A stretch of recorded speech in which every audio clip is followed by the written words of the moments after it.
Espíritu Veracruzano, uniendo voces, construyendo realidades, transformando la pedagogía social.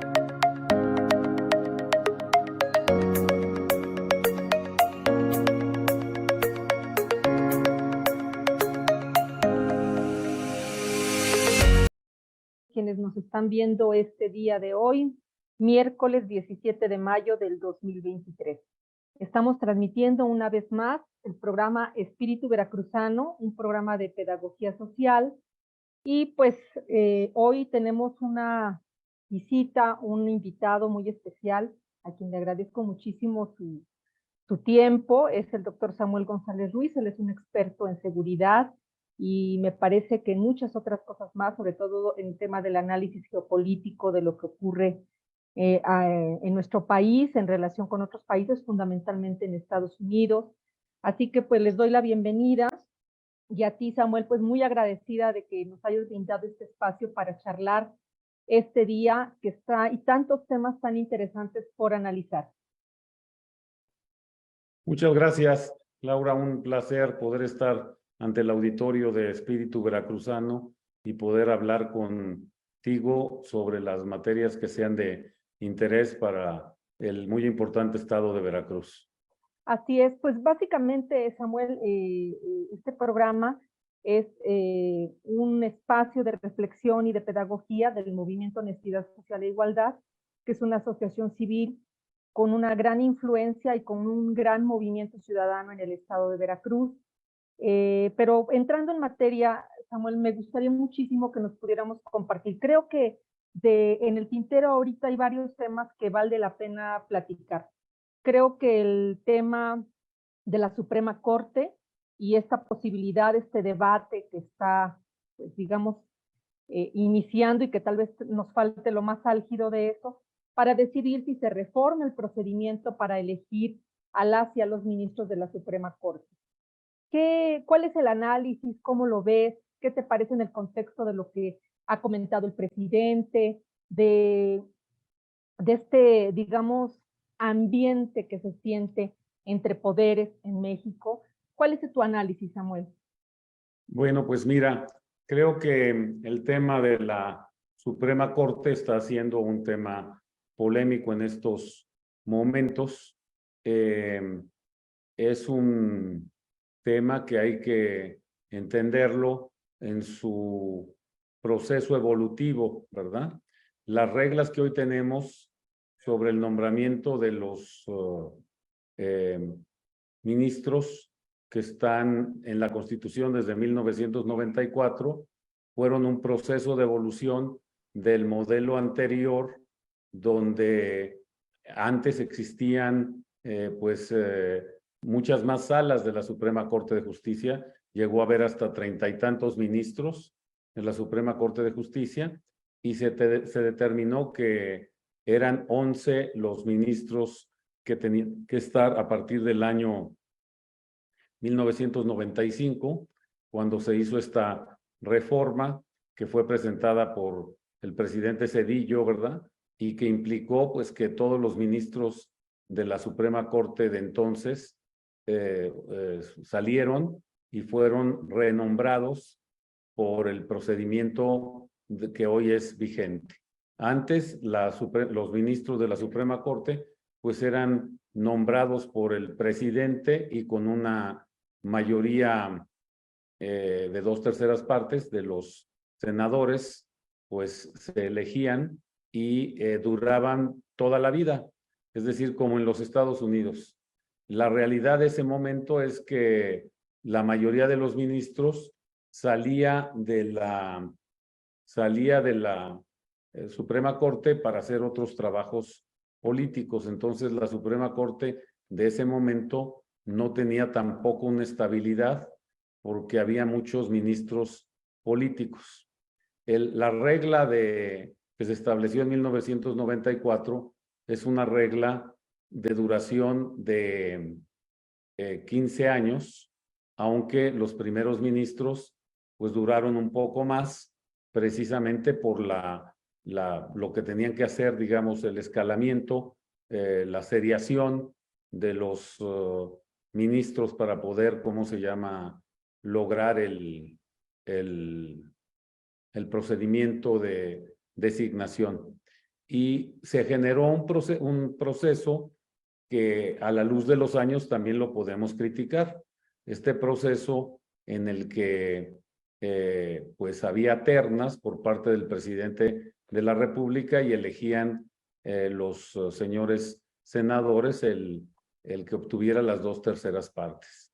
Entonces, aunque había ternas, pues en realidad ya tenían un favorito marcado y esto permitió, digamos, que se diera, dado el componente de del fraccionamiento del Senado a partir del año 1997, que hubiera, digamos, muchos acuerdos cupulares para que un partido de derecha o el partido del PRI, ¿verdad?, pues eligieran ministros de la Corte durante todo este tiempo. Básicamente era uno y otro, porque si no, pues no podían obtener la mayoría de 2/3 partes, ¿verdad? Y pues esto fue vigente por todo este tiempo. Algunos critican ese procedimiento que algunos propusimos desde el año 94, precisamente porque desgasta mucho a las personas y luego, evidentemente, como para asegurar que pase un ministro, siempre tenía que negociarse otro ministro. Y eso pues permitió que se formaran, digamos, grupos que tenían fuerte relación con los ministros y que ejercían o ejercen todavía hoy de facto control sobre decisiones del Poder Judicial. Cuando había, digamos, el partido doble, ¿verdad?, el PRI y el PAN, ¿verdad?, que brincó durante primero 8 años, 12 años para el PAN y luego 6 años para el PRI. Durante estos 18 años, pues prácticamente solo pasaron personas que estaban adscritos o a uno o a otro de los partidos, ¿verdad?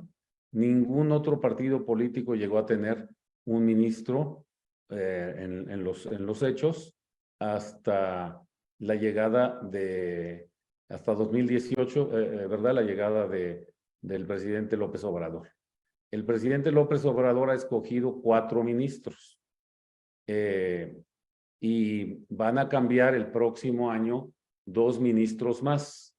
Entonces, estos probablemente ya no le toquen escoger al presidente de la República actual, al presidente López Obrador, serán seguramente designados en las ternas por la que sea o el que sea presidente a partir de septiembre, porque los ministros se van en noviembre. Sale el ministro Saldívar y el ministro Aguilar, me parece, ¿verdad?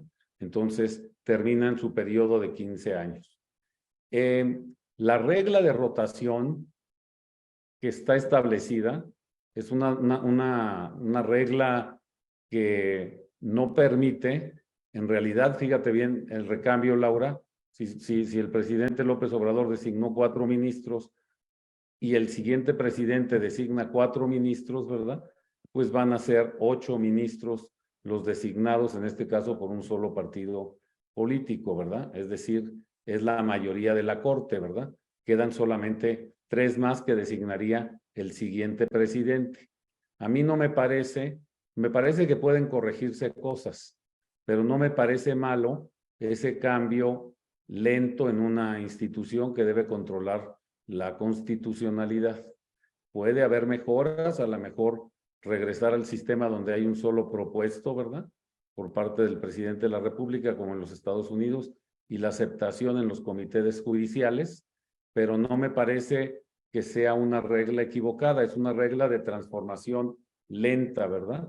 El presidente, y eso también hay que señalarlo, este modelo de 2/3 partes que se generó, sí generó, y esto hay que reconocerlo, el que se dieran camarillas de los partidos políticos en el control de la Suprema Corte, ¿verdad? ¿Por qué? Porque no había manera de pasar al menos desde el año 97 hasta el año 2018, ¿verdad? Estás hablando prácticamente de 20 años.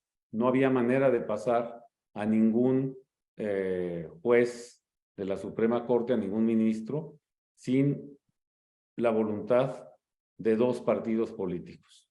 ¿Ok? Y básicamente, pues eran el PAN y el PRI, como ya te lo estoy comentando, ¿verdad? Todos los mecanismos de designación de miembros de la Suprema Corte son imperfectos. O en estos momentos, ¿verdad? Los que ven televisión española van a ver la batalla que tienen en España por el cambio de los jueces constitucionales y de los miembros del Poder Judicial que controlan la judicatura, ¿verdad? Yo creo que la Suprema Corte de Justicia requiere varios cambios.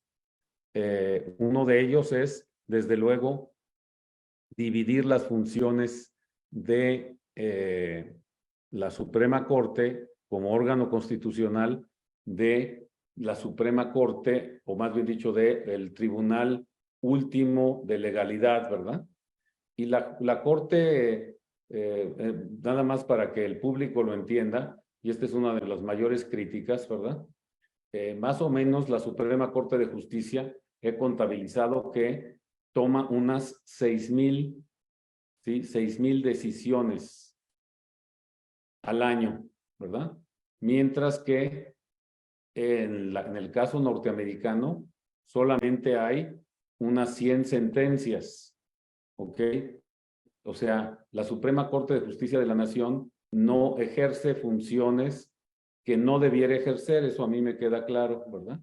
Que debería ser solamente el control de constitucionalidad en la Suprema Corte y que tendría que haber otros que vean los asuntos distintos, porque de lo contrario, lo que sucede es que si ustedes dividen el número de horas que se trabaja en la Suprema Corte de Justicia de la Nación entre el número de decisiones, pues es prácticamente imposible que le pongan atención a todos los asuntos, ¿verdad? Pues nada más hay que dividir 6,000 decisiones entre 365 días del año, pero le quitan las vacaciones y le quitan las vacaciones y le quitan las horas que realmente se trabajan y verán que las decisiones en promedio pues las toman en 15 o 20 minutos por una decisión, por sentencia o por resolución. Entonces, ese es un proceso que yo llamo proceso de administración de la decisión.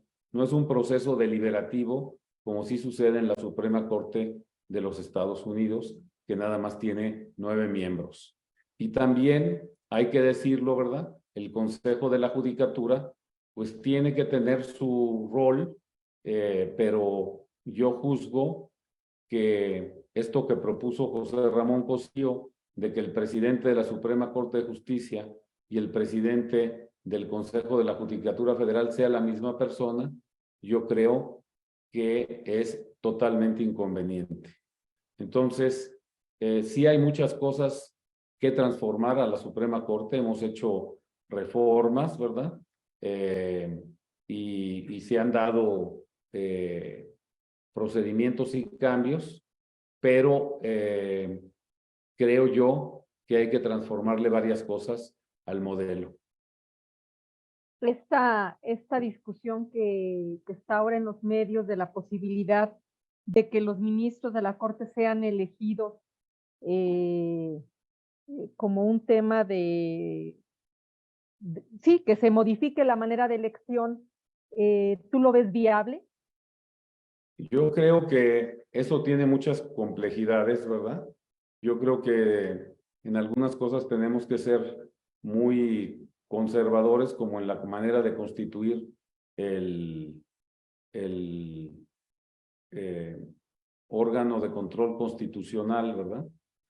Sí se puede modificar cómo se designan, ¿verdad?, a los miembros de la Suprema Corte de Justicia de la Nación, pero una votación me parece a mí complicado, ¿verdad? Hay que encontrar otras maneras, requieren consenso, requieren prudencia los ministros de la Corte, ¿verdad?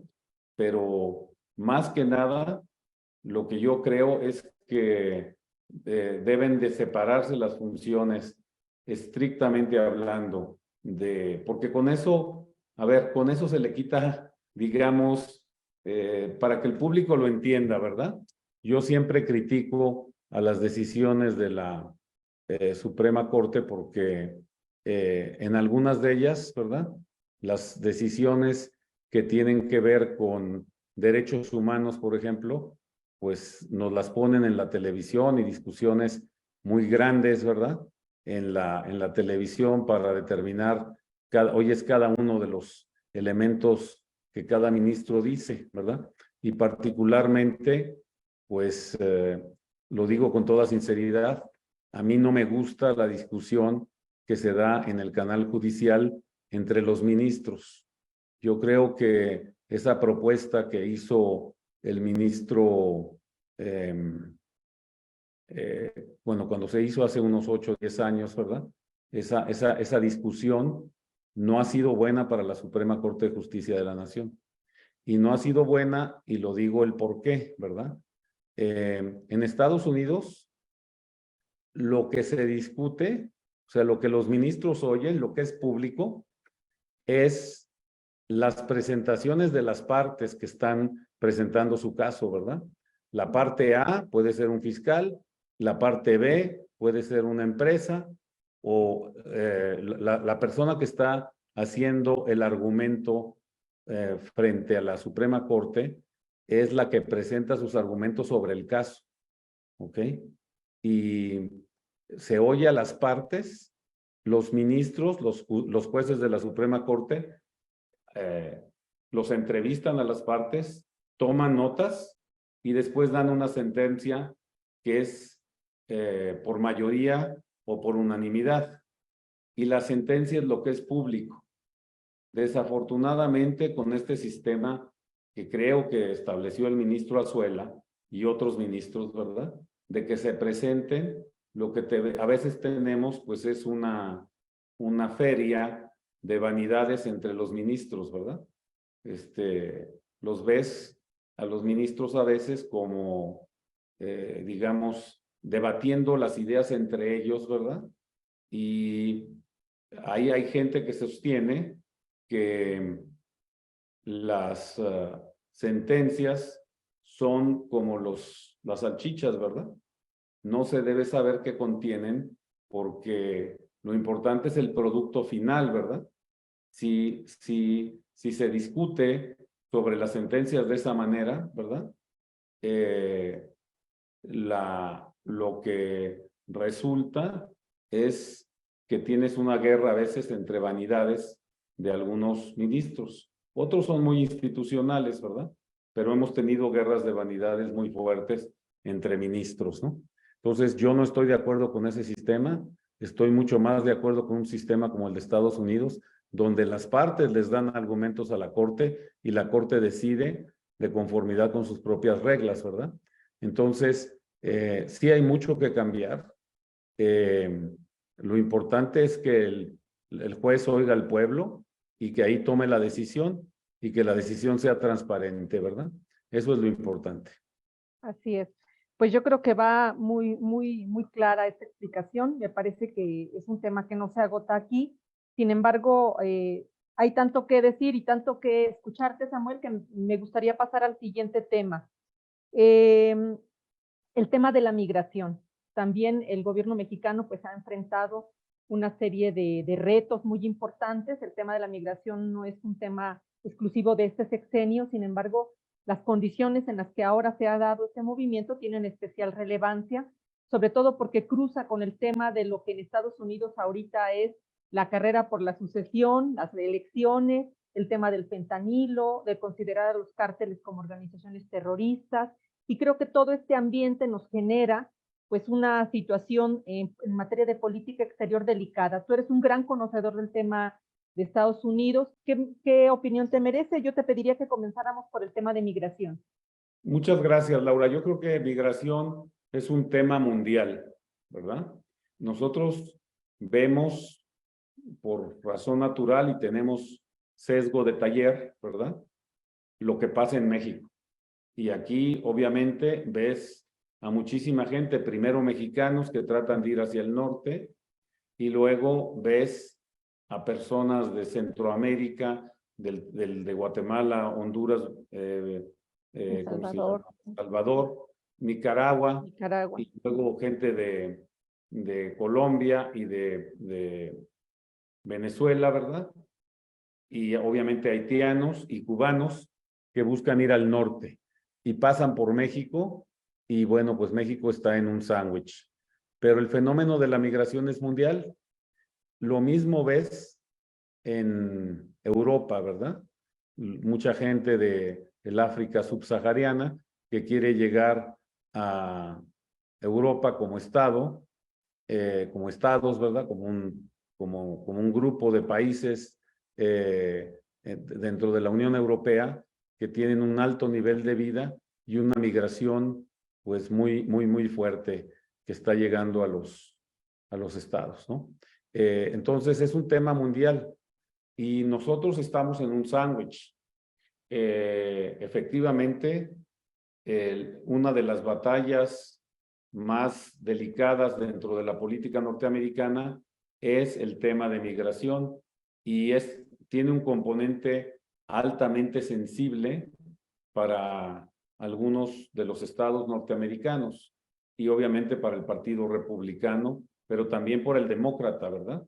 Entonces, México está en un sándwich.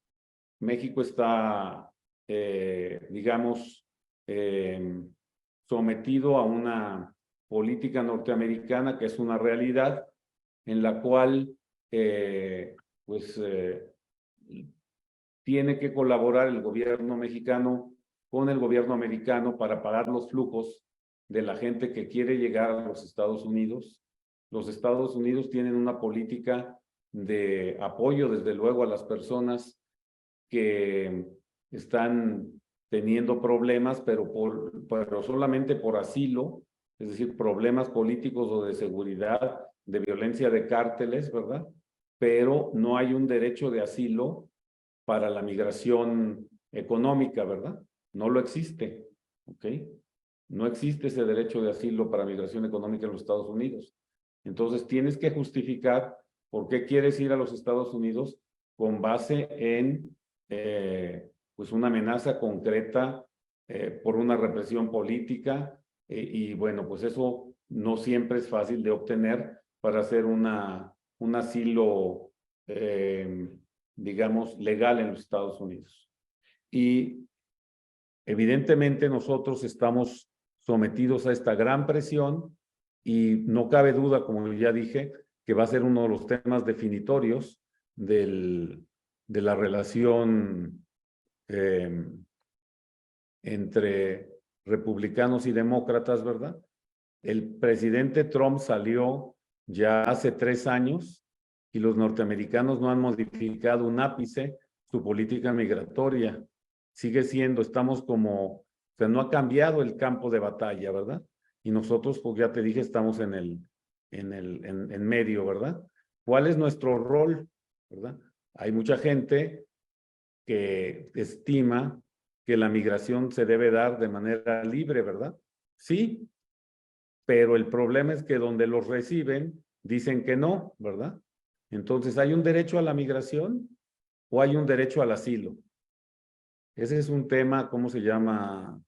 Ese es un tema muy delicado y es un tema que lleva muchos años y en el cual el rol que tiene nuestro país pues es simplemente de observador en muchas de las cosas porque no tiene la capacidad de definir, ¿verdad?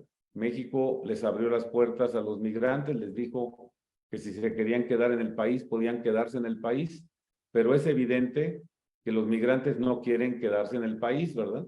Quieren ir a los Estados Unidos. Y aquí el problema que tenemos es cómo se puede desde México imponerle una cosa a los Estados Unidos. Eso es un tema que se hace en la política americana y que tiene que ver con la política americana. Y además, Laura, pues es irresoluble, ¿verdad?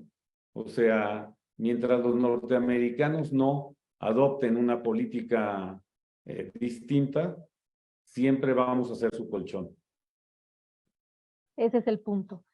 No es el mismo caso, o ya tú no lo dirás, en el tema del fentanilo y de los cárteles vistos como organizaciones terroristas. Sí, mira, yo creo que es bien importante entender que el general McCaffrey, hace muchos años cuando yo estaba en la fiscalía, ¿verdad? Hace muchos años cuando yo estaba en la fiscalía, el general McCaffrey ya dijo que el futuro iba a estar fundamentalmente dado por las drogas sintéticas, ¿verdad? Y lo que antes teníamos, ¿verdad? Que empezaron primero con la marihuana, luego en los años 60, en los años 70 con la heroína, y luego con el tema de la cocaína, ¿verdad? Como sustancias derivadas de plantas, de la hoja de coca, de la adormidera, ¿verdad? De la amapola, pues era una batalla muy particular, ¿verdad? Sin grandes, o sea, había violencia, pero no esta violencia extendida, y había sobredosis, pero no esta sobredosis que estamos teniendo ahora. La utilización de la metanfetamina, primero, ¿verdad? Como una droga de diseño que se genera en muchas partes del mundo y también en México.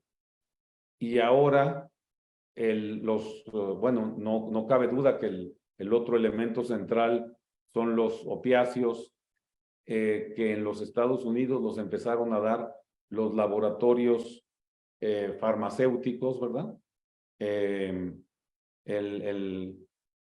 Todos estos opiáceos que son también derivados del opio, pero son sintéticos, ¿verdad? Los vendían los grandes laboratorios norteamericanos. Hay uno particularmente que se llama el Laboratorios Perdue, pero también hay otras empresas como Johnson & Johnson que los fabricaban, ¿verdad? Como el Oxycontin, esta droga que usaba el doctor House, ¿verdad? Que causó una gran adicción en los Estados Unidos. Y yo he visto a partir del año 2016 una cantidad muy importante de demandas en los Estados Unidos a los laboratorios farmacéuticos que cerraron prácticamente algunos de ellos, como los laboratorios Perdue, y los obligaron a pagar literalmente decenas de miles de millones de dólares, ¿verdad? Por los daños que causaron a la salud. Esos, fíjense ustedes bien, eran laboratorios legales. Exacto. No estamos hablando del señor Guzmán, ni de los Chapitos, ni del cártel Jalisco Nueva Generación, ni de, ¿cómo se llama? Cualquiera que quiera, ni de los colombianos, ¿verdad? Estamos hablando de empresas farmacéuticas norteamericanas que el gobierno norteamericano acusó por usar en exceso recetas para generar una adicción, ¿verdad? En los norteamericanos. Y eso generó sobredosis muy importantes hasta el año 2018 en cientos de miles de muertos, ¿verdad? Y hay una sentencia fantástica, yo les pido que la lean, de un juez de Oklahoma que comparó a los cárteles mexicanos con los laboratorios farmacéuticos norteamericanos. Y dijo claramente que el fenómeno de drogadicción en Estados Unidos tenía dos componentes: el componente de los cárteles ilegales de la droga y el componente de los laboratorios norteamericanos cuyas médicos recetaban este oxicodrina así como si fuera cualquier cosa. Hicieron cientos de casos para quitarle esta responsabilidad, o sea, para asignarle la responsabilidad en esas sentencias que fueron las pueden ustedes ver en el internet, incluso, ¿verdad? Contra las farmacias del Walmart, contra las farmacias más importantes, las cadenas norteamericanas, ¿verdad? Porque ahí distribuían estos elementos. ¿Qué pasó después de 2018? Después de 2018, los laboratorios chinos empezaron a producir fentanilo y a exportarlo a través de México para que llegara a los Estados Unidos. Y hemos tenido una presión muy importante porque los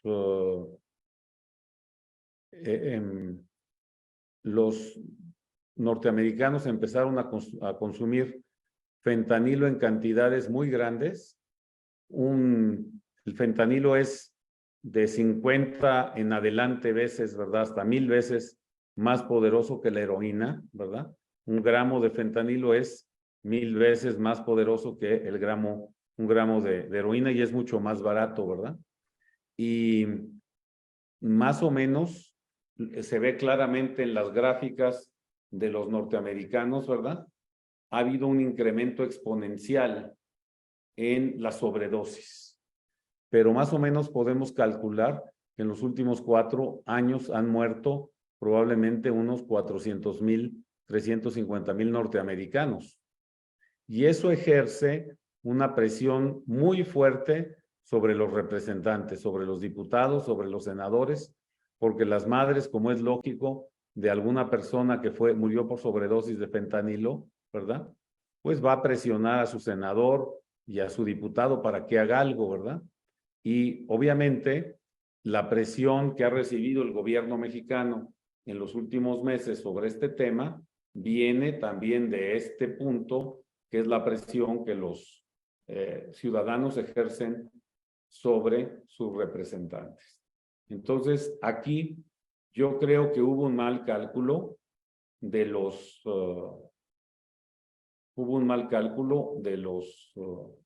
señores, digamos, del cártel de Sinaloa, que usaron sus instalaciones fundamentalmente en Sinaloa para mezclar el fentanilo. El fentanilo no se produce en México, ¿verdad? El fentanilo se transforma en México. Entonces, el fentanilo, hay muy pocas fábricas de fentanilo en el mundo, ¿verdad? Porque el consumo realmente es bajo, ¿verdad? Y la mayoría están en India o en China. Las ilegales están en China y de ahí vienen los productos hacia México y evidentemente China tiene una gran responsabilidad en este asunto, no lo deja que sus propios ciudadanos lo consuman, ¿verdad? Pero sí el tema de enviarlo a los Estados Unidos y pues es parte de su guerra comercial con los Estados Unidos. Desafortunadamente usaron la plataforma mexicana y los dejaron crecer en este tema, ¿verdad? Pero yo creo que pronto van a ver, dada la presión que están poniendo los norteamericanos, que ha sido un mal negocio meterse al tema del fentanilo, ¿verdad? Por la manera en cómo hacen las acusaciones penales los norteamericanos, ¿verdad? Prontito veremos que los tendrán como blancos, como targets, y desaparecerán muy rápidamente esos cárteles, porque no van a aguantar la presión de los Estados Unidos. En medio de todo esto están las formas, es decir, el fondo pues nos los ha explicado, histórico, geopolítico, pero están ahora las formas que tienen un gran ingrediente electoral, pero que parece ser como, incluso el presidente se ha pronunciado de una manera muy severa en relación con la manera en cómo en Estados Unidos han abordado este tema, incluso con un sesgo ahí intervencionista muy importante. ¿Cuál es tu opinión al respecto? Mira, Laura, los Estados Unidos son los Estados Unidos y pueden permitirse muchas cosas. Precisamente por eso, ¿verdad? El gobierno norteamericano pues tiene grandes brazos en muchos lugares, ¿verdad? Y envía muchos mensajes. El gobierno norteamericano no es monolítico. uno no se debe pelear con todos los senadores y con todos los diputados norteamericanos, porque cada uno de ellos tiene su propia base de financiamiento, ¿verdad? Y en consecuencia es inútil pelearse con ellos, ¿verdad? O sea, hay que dejar, a veces hay que hacer que los que se peleen sean los segundos y los terceros niveles, ¿verdad? Y no los primeros niveles para no desgastar el tema de la relación, ¿verdad? Y yo creo que efectivamente, pues los mensajes que mandaron fueron muy fuertes, ¿verdad? Estamos hablando de 400 o 500,000 personas que murieron por el fentanilo en los últimos 4 o 5 años, ¿verdad? Y como consecuencia tienen una presión muy, muy fuerte, ¿verdad? Ese es el tema. Entonces, pues hay que, o sea, la frontera de México con Estados Unidos no se puede borrar. Nosotros tenemos que trabajar con los norteamericanos. Somos ya casi el primer socio comercial con los Estados Unidos. Miles de personas dependen en sus trabajos de la relación comercial con los Estados Unidos. En México viven, y este es un fenómeno de migración también, más o menos en diciembre, ¿verdad?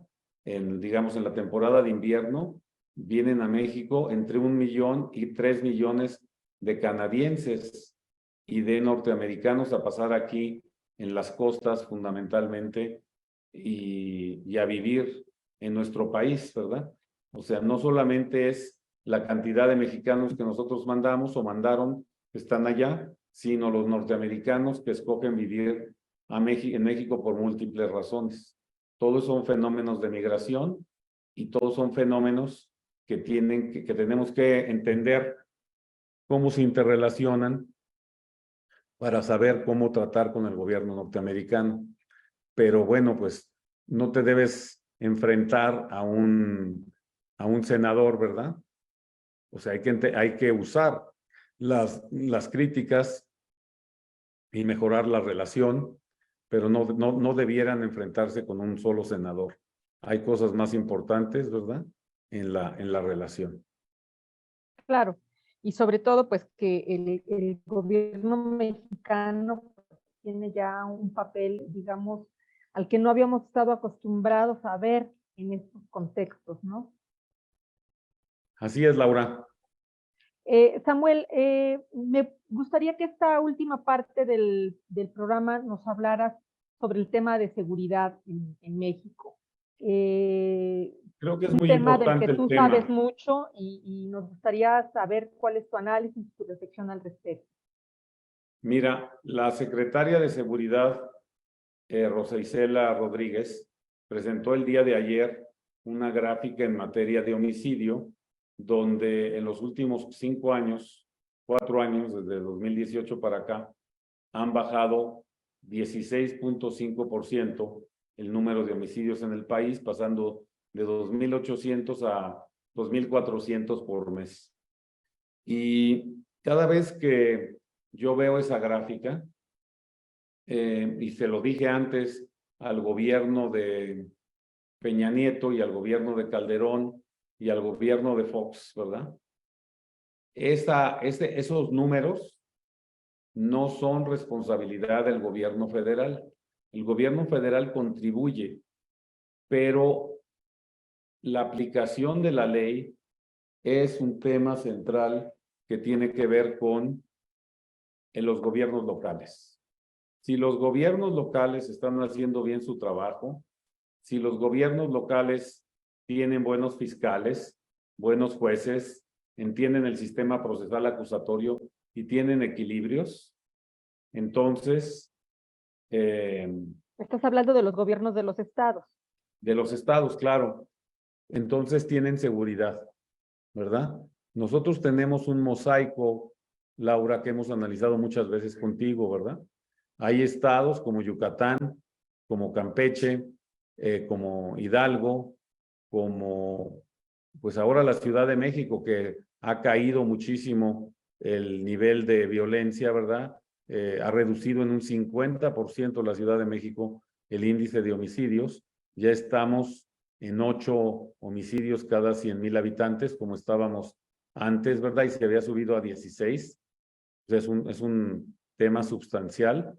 ¿Y cómo se ha logrado? Pues por la interacción y la colaboración entre la Secretaría de la Seguridad Pública de la ciudad y la Fiscalía, ¿verdad? Con el Poder Judicial. Entonces, y en Yucatán, ¿cómo se logró la implementación? Pues igual la interacción de estas personas, y obviamente tienes en Yucatán una tasa de homicidios de 2 homicidios por cada 100,000 habitantes, más baja que en Europa, ¿verdad? Y aquí en la capital, donde estamos en la Ciudad de México, hay delegaciones como la delegación Coyoacán, la Benito Juárez y un pedazo de Álvaro Obregón, ¿verdad? Y otro pedazo de Tlalpan, donde hay delegaciones donde pues tienes ¿cómo se llama? Una tasa de homicidios muy reducida, de 5 homicidios cada 100,000 habitantes, ¿verdad? Es muy reducida. Y otros lugares de la Ciudad de México donde la tasa de homicidios es mucho más alta. Entonces, es trabajo primero, ¿verdad? Yo creo que este mosaico demuestra que se pueden dar resultados, pero el que lo tiene que dar, como en Guanajuato, pues es el gobernador de Guanajuato y su fiscal y su secretario de Seguridad Pública, ¿verdad? O sea, no lo puede dar el presidente de la República. Perdón, estoy conectando la computadora. No lo puede dar el presidente de la República porque ese no es su trabajo.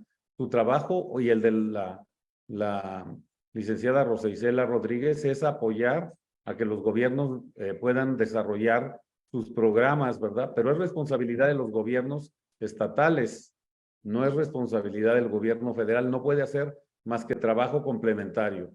Entonces, sí es importante que estados como Guanajuato, ¿verdad?, entiendan de una vez por todas que el problema lo generaron ellos y está en su estado. Querétaro tiene otra situación, pero bueno, pues estamos viendo, ¿verdad?, los problemas gravísimos ahora en San Luis Potosí, donde se desaparecen cientos de migrantes, ¿verdad? Y ahora, primero más de 120 y ahora 50 el día de ayer, ¿verdad? Y son los grupos de delincuencia organizada que se dedican a secuestrar migrantes, lo cual es un tema que nos pone como país, pues en una posición verdaderamente crítica, ¿verdad? ¿Por qué? Porque todo el mundo ve que México está en una situación muy delicada cuando no es verdad. No es lo mismo el caso de Yucatán que el caso ¿cómo se llama?, de Coahuila, o el caso de Monterrey, ¿no? De Nuevo León, ¿verdad? Son situaciones distintas y es responsabilidad de los gobiernos de los estados. Tú estuviste muy cercano haciendo análisis en el caso de los centros migrantes en Ciudad Juárez. Sí, bueno, hemos estado analizando el fenómeno y hemos estado viendo cómo se llama la situación de algunas de las personas pues, que han sido acusadas allá, con una pues teoría que nos parece es excesiva, ¿verdad?, de la responsabilidad, ¿verdad? Porque se pretende fundar la responsabilidad en elementos que escapan al Código Penal, ¿verdad?, en su formulación. Y nos parece que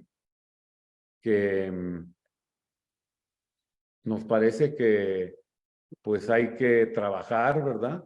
Hay que desarrollar todas las estrategias, pero pues no se puede responsabilizar a algunas personas, ¿verdad?, de lo que sucede en una estación migratoria cuando pues son algunos migrantes, ¿verdad?, que prenden fuego como método de protesta. Ciertamente hay errores, pero bueno, es un tema delicado que vamos a ver cómo lo toman las autoridades judiciales en el próximo futuro, ¿verdad? Sí. Pues, Laura, creo yo que hemos visto todos estos temas de seguridad, de migración, el tema de las drogas, ¿verdad?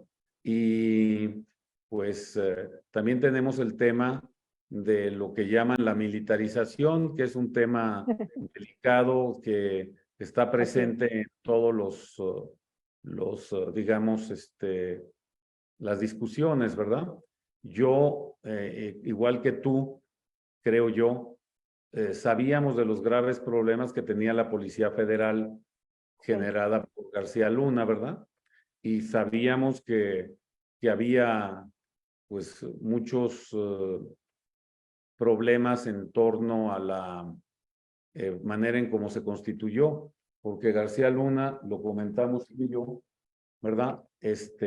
Tenía en realidad dos policías, la blanca y la negra, ¿verdad? Y a toda la gente le presentaba la blanca, ¿verdad? Y a veces operaba con la negra. Y entonces, pues así la formó con gravísimos problemas, ¿verdad? Así es. Por eso Sí. fue condenado allá en los Estados Unidos. Y tienes un modelo que esta administración del presidente López Obrador desarrolló con la Guardia Nacional, ¿verdad? Que creemos que con las características de tener disciplina militar y de formarse como militares, pues son importantes para la constitución de una policía civil, porque tiene que ser civil de acuerdo a la Constitución en un mediano tiempo, ¿verdad? El día de hoy se publicó en el Diario Oficial, pues todo lo que tiene que ver con digamos, la valoración inicial, el reporte que el Ejecutivo quiso dar, tiene que dar a la luz del artículo 5º transitorio. Ya están convocadas mesas en el Senado de la República para el viernes en la mañana para opinar sobre esos temas de análisis, ¿verdad? Y todos deseamos que la Guardia Nacional sea una institución modelo, ¿verdad? Que sea lo mejor que puede tener el país digamos, en la estructura de dar resultados, ¿verdad? En el tema de seguridad, y que pues se consolide como un modelo, ¿verdad? Pero la Guardia Nacional tiene que ser desarrollada en un modelo donde las Fuerzas Armadas, las dos, ¿verdad? Tanto la Marina como el Ejército, deben darle apoyo a la Guardia Nacional, lo deben desarrollar, deben permitirle caminar hacia adelante y en un momento dado, ¿verdad?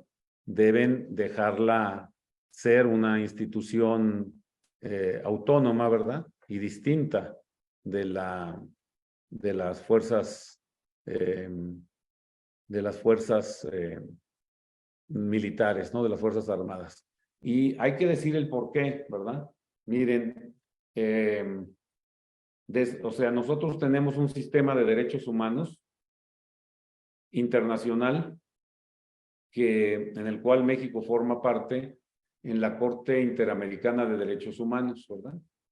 Y este sistema que tenemos, lo queramos o no, está, como es regional, fuertemente influenciado por la realidad de lo que pasó en el Cono Sur, ¿verdad?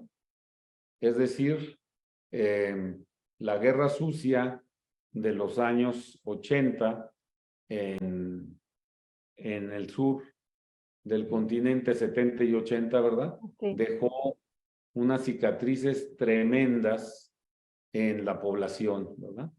Estamos hablando de Argentina, de Chile, de Brasil, de Uruguay, ¿verdad? De Paraguay, donde se cometieron crímenes atroces por parte de los militares, ¿verdad? La guerra sucia mexicana, pues a lo mejor no fue tan fuerte, ¿verdad? En ese sentido de dejar la huella tan dura, pero para la Corte Interamericana de Derechos Humanos, y por eso es tan celosa o tan especial en acotar el trabajo de los militares, ¿verdad? Pues ha tenido sentencias en que limitan completamente el tema de la participación de los militares en trabajos de seguridad pública, ¿verdad? Así es. Y esa es una realidad. Cuando estudiamos, los invito a que lo hagan, los temas de la Corte Europea de Derechos Humanos, pues allá los problemas son distintos, ¿verdad? Allá tienen un gravísimo shock de lo que pasó con los nazismos y fascismos, el Holocausto, todo lo que pasó entre 1939, las dos guerras, ¿verdad? La Primera Guerra Mundial y la Segunda Guerra Mundial, y estos fenómenos, ¿verdad? Pero el tema de las Fuerzas Armadas democráticas, pues no es un tema tan fuerte en Europa, en su Corte Europea de Derechos Humanos. Entonces, aquí, en la Constitución de la Guardia Nacional y el querer que la Guardia Nacional, que por cierto yo lo he dicho siempre, ¿verdad? Yo apoyo y apoyé la Constitución de la Guardia Nacional en todas sus funciones, ¿verdad? Sin embargo, creo que el proceso evolutivo de la Guardia Nacional debe permitir que crezca, ¿verdad? Que se independice, que tenga esta estructura y esta disciplina militar, pero que se independice, ¿verdad? Y que logre formar una corporación con profesionalidad, como lo dice la Constitución, ¿verdad? Con carrera y con espíritu de cuerpo, y donde la inversión que se ha hecho en la Guardia Nacional no se tire por la borda, como sí se tiró por la borda los miles de millones de dólares que se gastaron en la Policía Federal, pues porque el que la creó con un fin de dominio, ¿verdad?, sobre las otras corporaciones. Y bueno, pues está procesado en los Estados Unidos y esas son las consecuencias, ¿verdad? Yo sí espero que la Constitución de la Guardia Nacional sea un modelo definitivo de policía, ¿verdad? Porque es una policía, aunque se llame guardia, ¿verdad?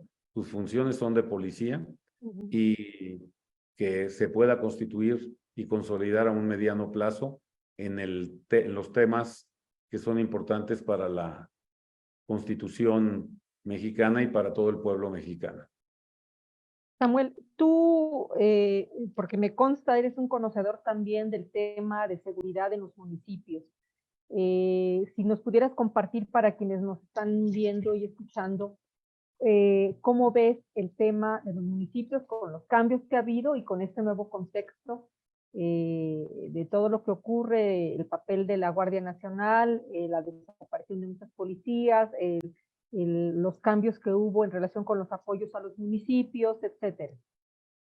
Bueno, yo creo que hay que desarrollar el apoyo también a las policías municipales, que es de los que se han quejado mucho, pero pues obviamente los recursos que tienen que llegar a las policías municipales tienen que ser dados a policías que ya hayan pasado por un proceso de profesionalización y de limpieza, porque como lo hemos visto también, de lo contrario, pues se usan muchas de las armas a favor de la delincuencia organizada.